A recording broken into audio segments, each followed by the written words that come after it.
Shalom Bapak Ibu Saudara yang dikasihi Tuhan.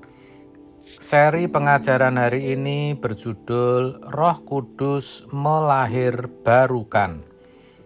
Satu hal mutlak yang harus dialami setiap orang percaya adalah mengalami kelahiran baru.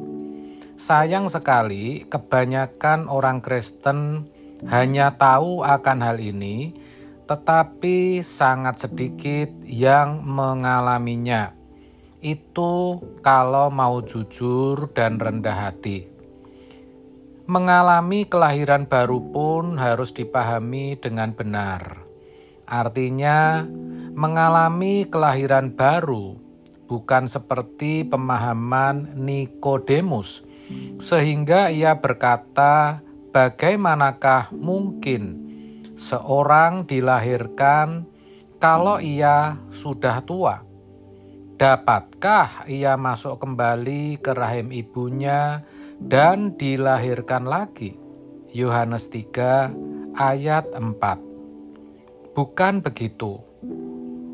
Maksud dilahirkan kembali atau mengalami kelahiran baru itu mengalami perubahan hidup yang baru, mengalami pembaharuan pikiran, mengalami perubahan karakter, oleh karena dimeteraikannya Roh Kudus dalam diri orang percaya.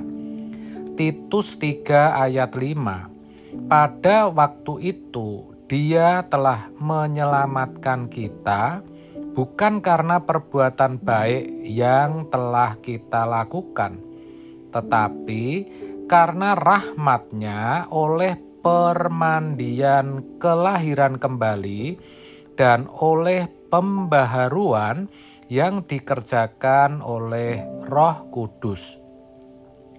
Jadi, kalau dikatakan Allah menyelamatkan kita bukan karena perbuatan baik yang telah kita lakukan, itu benar. Sebab keselamatan itu diberikan karena perbuatan baik Allah, bukan perbuatan baik kita, di mana Allah memperdamaikan dirinya dengan dunia oleh karena ketaatan Yesus menumpahkan darahnya untuk menggantikan hukuman dosa manusia. 2 Korintus 5 ayat 8 sampai maksud saya ayat 18 sampai 19. Dan semuanya ini dari Allah, yang dengan perantaraan Kristus telah mendamaikan kita dengan dirinya, dan yang telah mempercayakan pelayanan pendamaian itu kepada kami. Sebab Allah mendamaikan dunia dengan dirinya oleh Kristus dengan tidak memperhitungkan pelanggaran mereka. Ia telah mempercayakan berita pendamaian itu kepada kami.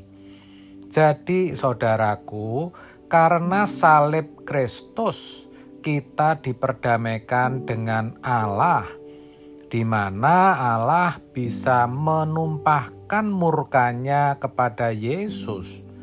Dan dengan demikian Allah bisa memberikan Roh-Nya, yaitu Roh Kudus, kepada setiap orang yang percaya kepadanya. Dengan keberadaan Roh Kudus di dalam diri orang percaya, maka mulailah proses yang namanya kelahiran baru. Hal ini dimungkinkan sebab Roh Kudus memimpin orang percaya kepada seluruh kebenaran. Yohanes 16 ayat 13. Kita yang tadinya tidak mengerti kehendak Allah, kita yang tidak tahu rencananya, apa yang Ia mau kita kerjakan dalam hidup ini, jadi bisa mengerti.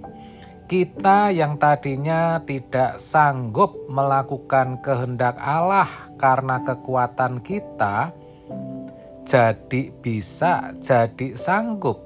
Sebab Roh Kuduslah yang memampukan, Roh Kuduslah yang menolong kita. Yohanes 14 ayat 16.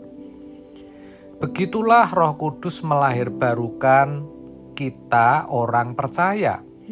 Itulah sebabnya sebagai orang percaya kita harus mau hidup dalam pimpinan dan pertolongannya secara terus-menerus sepanjang hidup kita, yaitu melalui pemahaman akan firman-Nya, sebab hanya firman-Nya yang bisa membaharui hidup kita. Diawali dari pembaharuan pikiran, di mana pikiran kita terus diubahkan dan dibaharui sampai terbentuk karakter yang baru, yaitu karakter Kristus. Namun, kalau kita tidak mau, kita tidak bersedia hidup dalam pimpinan dan pertolongan Roh Kudus juga tidak memaksa. Jadi sekalipun kita sudah menjadi orang Kristen, bahkan lahir dari keluarga Kristen, kita juga tidak akan pernah mengalami kelahiran baru. Dan kalau sampai itu terjadi, celaka. Sebab kita pasti kelak akan ditolak. Kesimpulannya, menjadi orang Kristen bukan berarti otomatis mengalami kelahiran baru. Sebab kelahiran baru merupakan proses panjang sepanjang hidup orang percaya yang harus diresponi dengan benar. Sebab itu, saudara, melalui kebenaran ini, mari kita benar-benar bisa mengalami kelahiran baru. Sehingga hidup kita boleh berkenan di hadapannya, kita boleh jadi anak-anaknya. Amin. Tuhan Yesus memberkati.